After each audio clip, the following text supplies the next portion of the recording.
जो रहते हैं प्रकाश में, जो रहते हैं अंधकार में, जो रहते हैं शब्दों में, जो रहते हैं निशब्द में, जो रहते हैं ब्रह्मांड की शून्यताओं में, वो रहते हैं पृथ्वी की परिपूर्णताओं में, जो रहते हैं साधु के रुद्राक्ष में।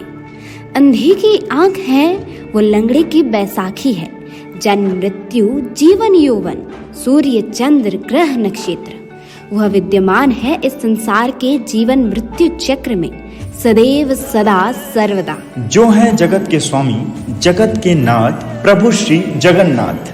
जगत के रंग क्या देखूं, तेरा दीदार काफी है। जय जगन्नाथ दोस्तों, आरजे प्रियदर्शनी के साथ मैं आरजे अम्बरीश और आप सुन रहे हैं एफएम मिल्की में हमारी खास पेशकश भक्त की भक्ति।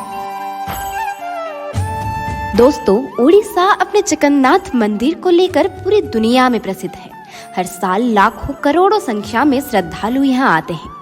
प्रभु जगन्नाथ को भक्तों का भगवान कहा जाता है। ऐसे ही एक कहानी भक्त और भक्ति की सुनते हैं आरजे अम्बरीश के साथ। आनंद एक बार बोलो, हरि बोलो, हरि बोलो। एक कहानी भक्त सालबेग की, जो धर्म से तो मुस्लिम था लेकिन प्रभु जगन्नाथ का सबसे बड़ा भक्त बन गया था। भक्त सालबेग के पिता मुस्लिम और माता ब्राह्मण थी। सालबेग के पिता मुगल सेना में सैनिक थे। सालबेग ने भी मुगल सेना में काम किया।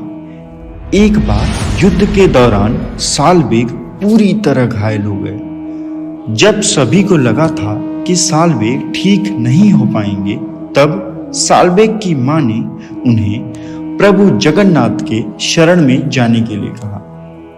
जगन्नाथ के आशीर्वाद से सालबेग पूरी तरह ठीक हो गए और प्रभु जगन्नाथ के बहुत बड़े भक्त बन गए। सालबेग ने जगन्नाथ जी की भक्ति में कई सारी भक्ति कविताएं भी लिखी।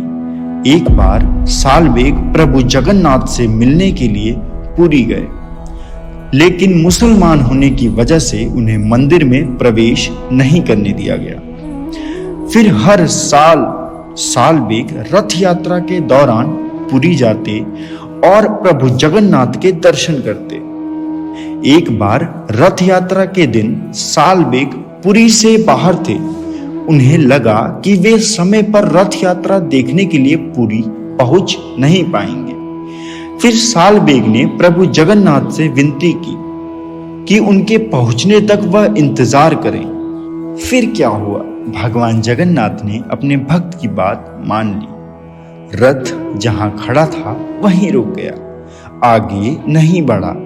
लाखों भक्तों ने भगवान के रथ को आगे ले जाने की कोशिश की। भक्तों की कई कोशिशों के बावजूद रथ आगे नहीं बढ़ा। जैसे ही सालबेग पुरी पहुंचे और उन्होंने भगवान के दर्शन कर लिए, तब रथ आगे जाने लगा। इसके बाद भक्त सालबेग की भक्ति के बारे में सभी को पता चला। फिर सालबेग पुरी में रहने लगे।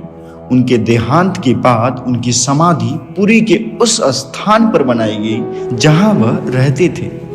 इस समाधि के रास्ते से प्रभु जगन्नाथ का रथ हर साल जाता है और जब रथ इस जगह पर पहुंचता है तो कुछ समय के लिए रुक जाता है। जब जब भक्तों ने भक्ति से पुकारा, भगवान उसके साथ खड़े हुए नजर आए।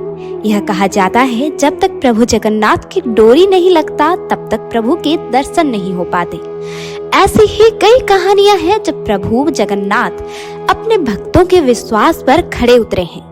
कभी प्रभु अपने भक्त के लिए साक्षी देने के लिए निकल पड़ते हैं, तो कभी दासिया नामक दलित के हाथ से नारियल उठा लेते हैं।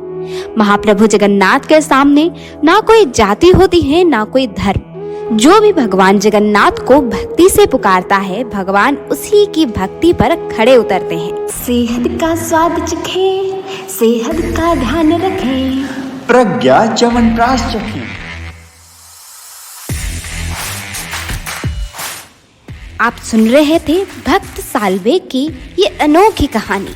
इस कहानी को प्रस्तुत किया आरजे अम्बरीश और आरजे प्रियदर्शनी ने। शोध लिखा है मोहिनी भादे। तकनीकी सहयोग दिया जया यादव ने। ऐसे ही और कहानियों के लिए सुनते रहें, बने रहें FM मिल्की के साथ।